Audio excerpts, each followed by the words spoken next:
Sounds like a plan. All right. So I'm here with Dr. Merwin. Dr. Merwin is taking a car ride with us because he is a very busy man.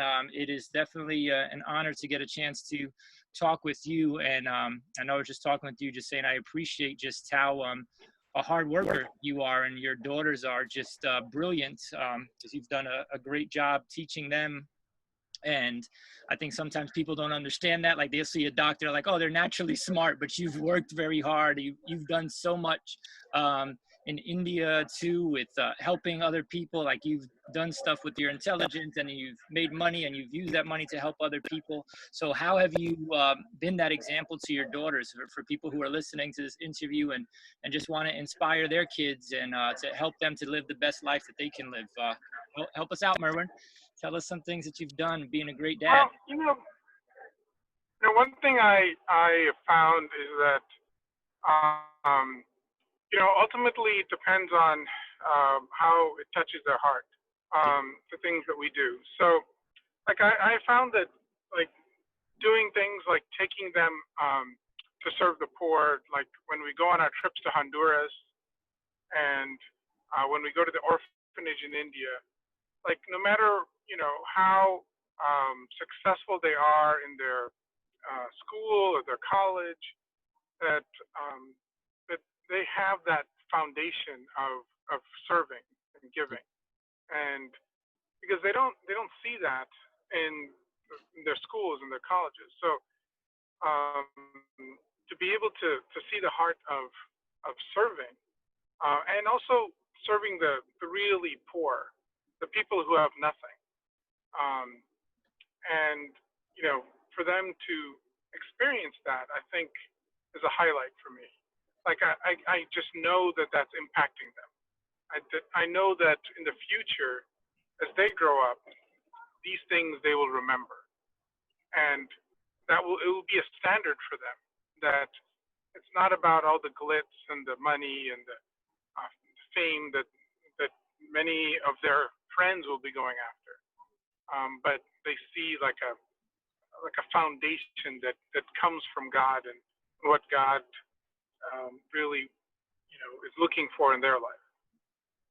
Nice. Yeah, that's great stuff. Kevin was saying something similar too about his daughters, and doing things for Haiti, and I know you talked about Honduras and in India, and I know when I went to go visit Kenya, different places, doing those things. Sometimes living in New York, we don't really understand the poor because there's so many opportunities for people over here. But when you travel to other countries, like, you really see people who don't have anything, and we think about just making more money and making more money, but once you have money, once you have all these riches, it's like, what do you do with it if you're not passing it on to someone else? So how did you show them that example of, having a greater purpose, I would say?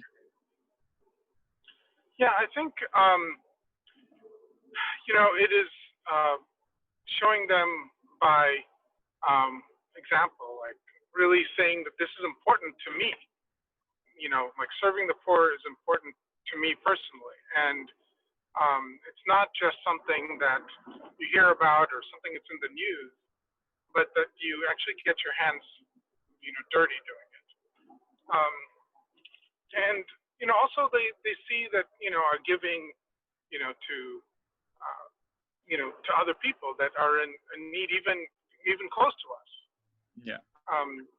And just seeing that any chance that we have to serve and to give, even our friends, people sometimes like their classmates come and ask for help, and for sometimes they're in hard situations. So them seeing the day to day, it's important. And the other thing I found is just I've been recently, in the last few years, I've been actually having like just 15-minute times of when me and Annika have been reading and praying together every single morning.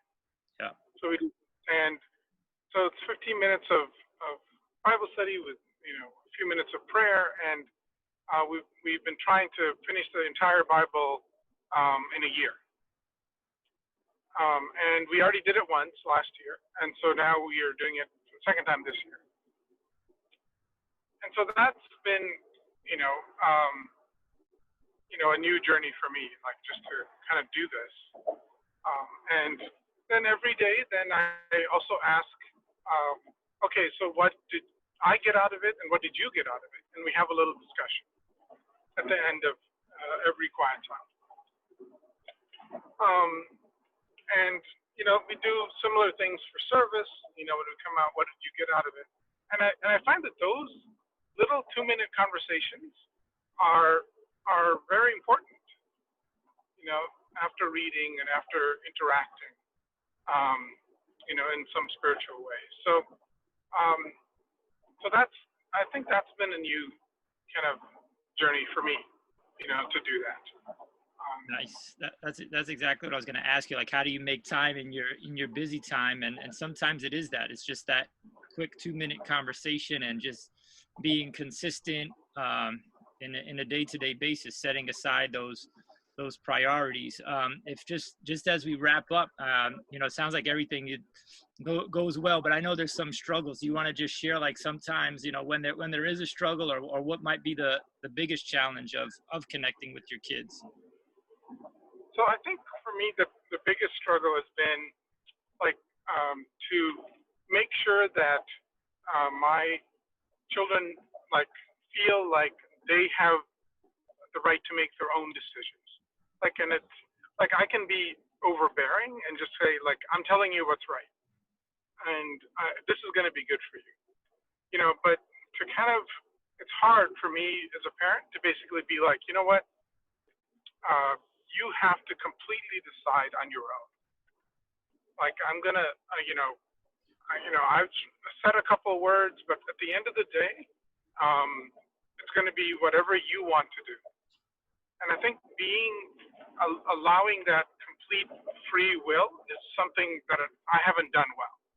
I always feel like I have to get my 2 cents in and tell them what to do, rather than see okay, you decide what you want to do. And then they make mistakes, and just have faith that they will figure it out, and trust God that they will figure things out as they go.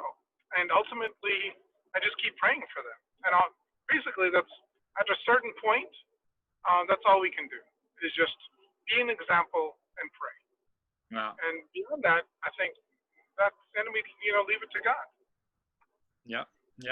And that's it. I think that's a perfect way to end with this. As much as you can do, as much as our kids in the end are going to make their own decisions. And that's kind of when we look at the Bible, we look at Jesus. It was just surrendering all. That's kind of how we have to do at the end of it. We do our best. We give our best. And that is the hardest part at the end, just surrender and giving everything up to God. So I appreciate you taking some time to answer these questions. And hopefully, again, somebody else will be inspired by this little conversation. So thank you again, Merwin. All right. Thanks, James, for everything.